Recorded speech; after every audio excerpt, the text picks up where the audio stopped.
How's it going, everybody? Welcome to the stream. Thanks for tuning in today. We're going to be doing some casting here for you. I got some hard hitters of Team GOSU with us. We got Gamer Richie, one of our top Grandmasters, going to be giving us some insight on the Rob versus Jason game. We also got Pitch Black sitting here, going to be giving us some... Dude, by the way, I love the voices so far that I've heard you say. That Moneyball guy, is that you can do that impression? I think. Oh Lord, I can do so many impressions. Dude, I cast this entire time as the old man. Back in my day, we had only 5 workers when we started, and minded 7 minerals at a time. That's exactly what I want. Do whatever feels natural. Whatever feels natural to you. Poppy isn't done talking yet. Whatever feels natural, guys. We got some crazy game play here for you today. I hope you guys enjoy. I'm going to pass it over here to Gamer Richie, and everybody just introduce yourselves and enjoy, guys. Be right back. Okay, well, I think we should start the countdown then to unpause altogether. Are we all ready? I am ready. All right, 3, 2, 1, unpause. By the way, I'm Bexy. I'm just here. She's an absolutely lovely lady, and I'm so happy that you're here. You're a lovely lady. Well, thank you. I always strive to be one of those. Did I forget to introduce Bexy? I'm so sorry. That was stupid. It's okay. It's okay. The old man took the spotlight. It's yeah, you kind of just threw me off here. Threw me off. Here you go. What's going on, guys? What's going on? Well, it's a TVP. Yeah, exactly that. I'll probably introduce the first player. So in the red shorts we have from Root Gaming, it is Rob, aka. And over here in the blue shorts, we have a man that streams almost 12 hours a day, and I assume a lot of people know him as Juggernaut Jason. I reckon to be, you know, sort of withheld in these games. Jason, very, very good on EU. Almost, I think he's at 6k at the moment. And on NA 6.1. Rob, relatively the same level. I'm not sure his EU rank, but on NA he's definitely around about 6k. So 2 players that are generally around about the same level on a normal, consistent day. So we have Acropolis. I believe that, is that how it's pronounced, guys? Acropolis. Yeah. Okay, alright, Acropolis. And I do believe both of these players are mid to late game macro players. They don't I typically don't see them doing cheesy builds too often.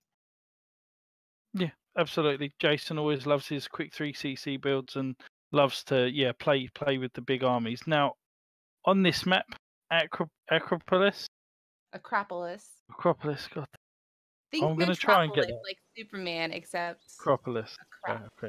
Acropolis. Command center So upgrade I reviewed complete. this map recently, and what I've found is the Zerg players are going to struggle heavily on this map because of the amount of chokes to each one of the bases.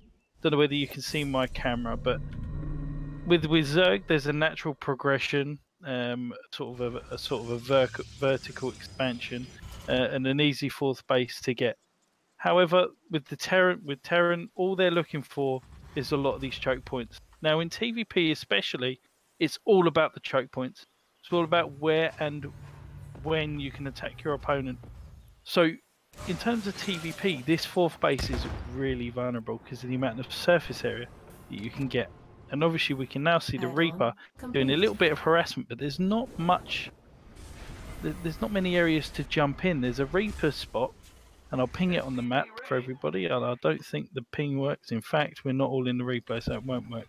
But it's to the north of Rob's base, and there's a small sort of neon light that is on sort of a walkway, and you can see there's another Reaper entrance that Jason should be trying to get in, just to scout whether it's the Robo, the Twilight, or the Stargate. Complete. Out of Rob, we have an Oracle first coming out of the Stargate though, so pretty stock locked and standard so far. Absolutely. The advantages of going Stargate, those of you that do or don't know, is you have a lot of map vision very, very early, following up with the Phoenixes. However, Juggernaut Jason loving it already, going for the Hellions, and he's just able just to slide in. Oh my god, those Hellions have butter around them. So he's able to scout that this is a Stargate opening. And what that means as a Terran is you can go up to 3 bases very, very quickly if you want to, with double upgrades. Because Phoenixes can't kill bases, they can only harass. Yeah, absolutely.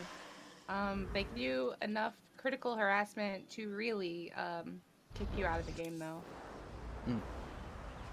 Yeah, Especially against Terran, honestly. If you go full Goblin and then you go into 2 Stargates, absolutely, yeah. You can start picking off very key units and then go in with a couple of Adepts. We are seeing a second barracks here, maybe even a third barracks. So it's looking like Jason may be a little bit aggressive, or be a little bit aggressive on 2 bases here. Successful. It now depends whether he makes even further barracks now, because we do have the spare reactor. There's going to be another reactor being made from this factory, I believe, potentially. I'm not too sure. What's he going to be using that factory for? That'd be interesting. Got the tank in the natural, and he has got the bunker as well for defense. So relatively locked down, and it is a reactor that's going to be for those 2 barracks. Going for the Raven. Yeah, I was about to say the Raven. This is one of my favorite things I'm seeing out of Terrans here lately, is the Raven out of the Stargate to start the game, particularly against when they followed up with the Robo, like Rob's here doing. When they go for those quick Robo units to lock them down so early, very effective. Very effective. Jason did see what Rob was doing. He got a really good scan off. Yeah, really good. Unless I messed up my time and I'm ahead of you guys. Can I just get a time check? Time 5:33. Okay, perfect. Yeah, same here. Okay, I was guessing where. Okay, perfect. All right, but these Phoenixes are moving out. I'm just gonna see if they're gonna do a little bit of damage with this Oracle. But like you said, Jason is well defended in his base. He has a turret, and that bunker placement is, pretty standard. But it will fin off against any of the air. He's got to be careful how he comes in with these Phoenixes into the main mineral line, but there is a Viking and a Cyclone right here. So this is really interesting now. Jason opting to go for a really heavy 2-base aggression, and right now Rob's going for a lot of gateway units. So after a couple of tanks, what I would normally expect is to be making these mines, which is what he's doing here. So Jason's going to have a very big army with some key units to be able to kill a lot of Rob's gateway units. There's a good scan in the main, seeing there was 1 forge. That's very important, because if there's 2 forges, that means the opponent that he's playing is playing a little bit extra greedy, so that means he has less units. Jason knows that there's going to be a heavy sort of committance to gateway units at this point. Whether it's 1 forge or 2 forges, the main difference is how early you can attack. Oh, and that's actually a huge. that was unfortunate. Very unfortunate for Jason. Those are units that he does need. So Stimmer combat shields are done. So as soon as Stimmer combat shields are done, you should be actively on the map, because those units are very, very strong. So the objective for Jason now is to whittle down these zealots, this zealot count, if he can at all. Rob has to use these Phoenixes or this Oracle just to try and get some damage and pick up some key units. And he will try and pick up the siege tank as soon as it goes down, or attempt to. And I think this could be a hold. I would like to note that the stasis ward actually slowed down Jason's army just enough to let his defense finish before he could get over here. The armor debuff on the whole entire army from Jason. That was really good. Wow.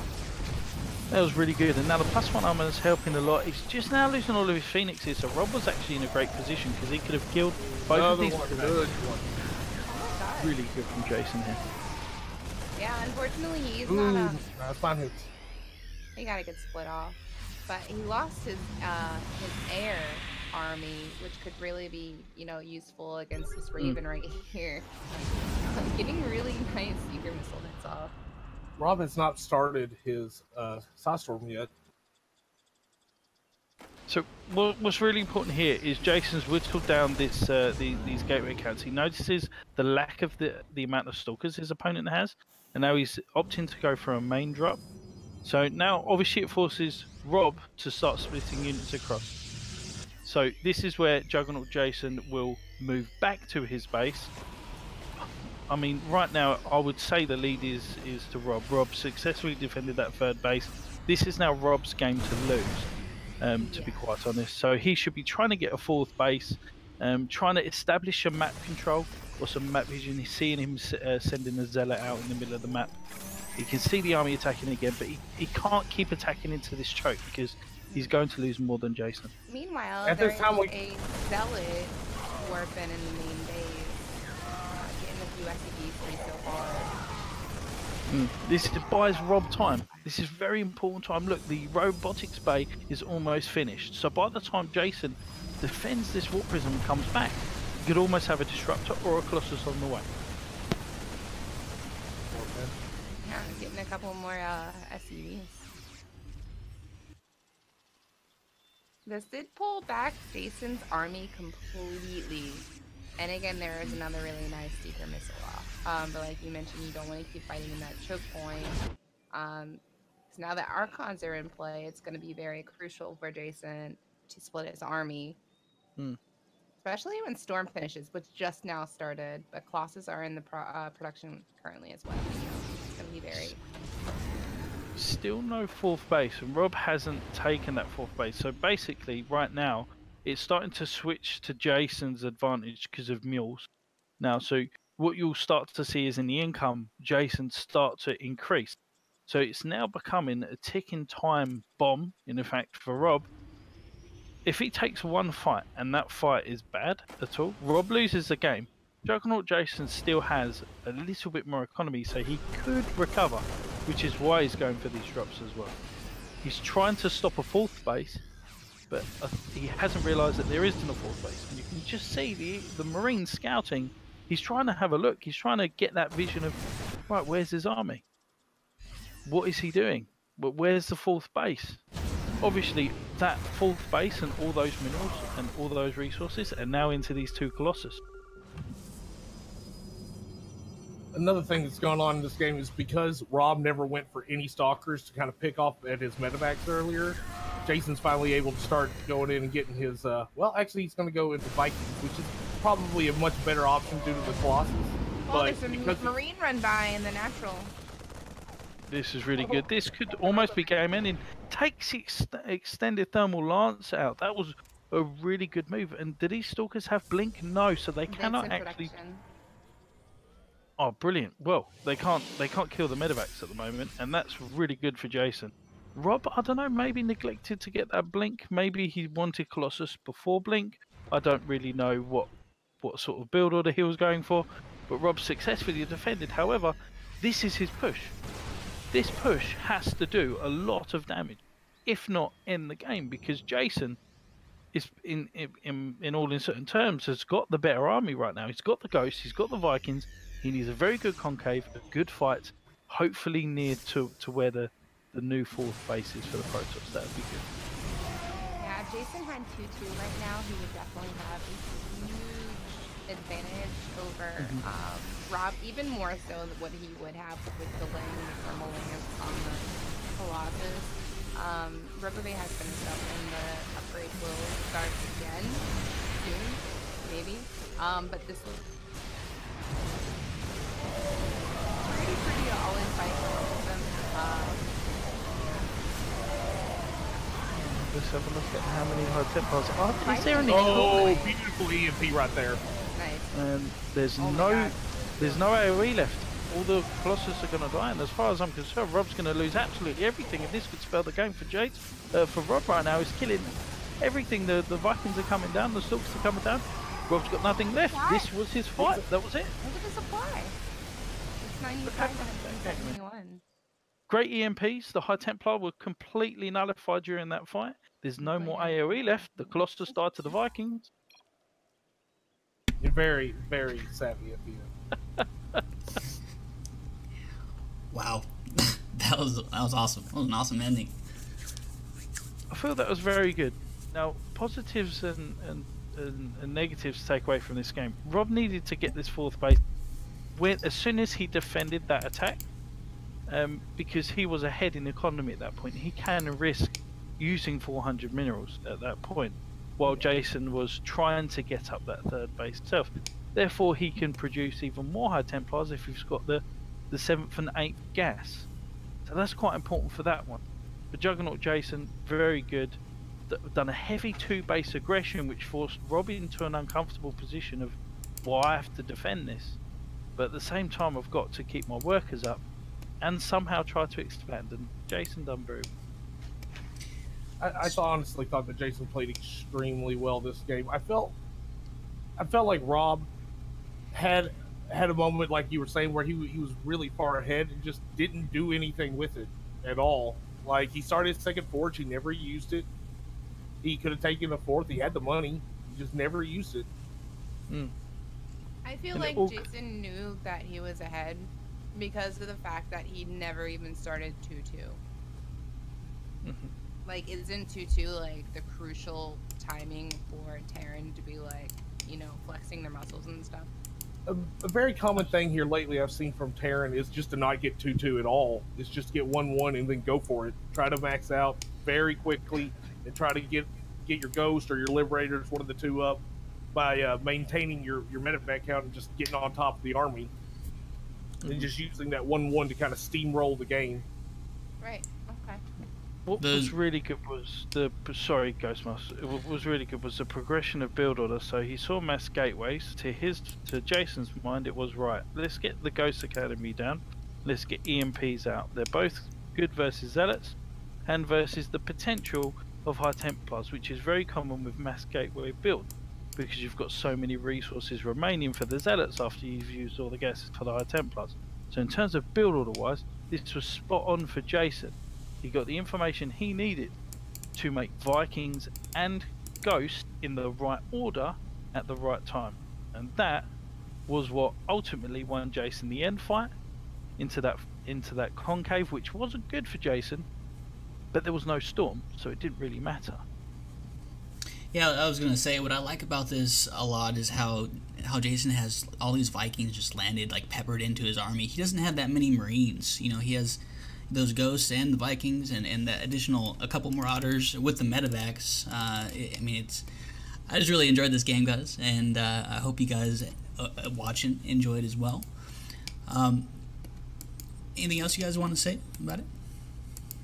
No, it was very well played from both of these players, and it was a good game. Yeah, it's an absolutely wonderful game to watch. Awesome, guys. Well, I hope you guys enjoyed this video. If you did, be sure to click that like, subscribe to the channel, Team GOSU. We have an active StarCraft 2 community. If you're interested in joining us, feel free to contact any of us at any time. Thank you guys so much, and we'll see you again here real soon. Bye-bye.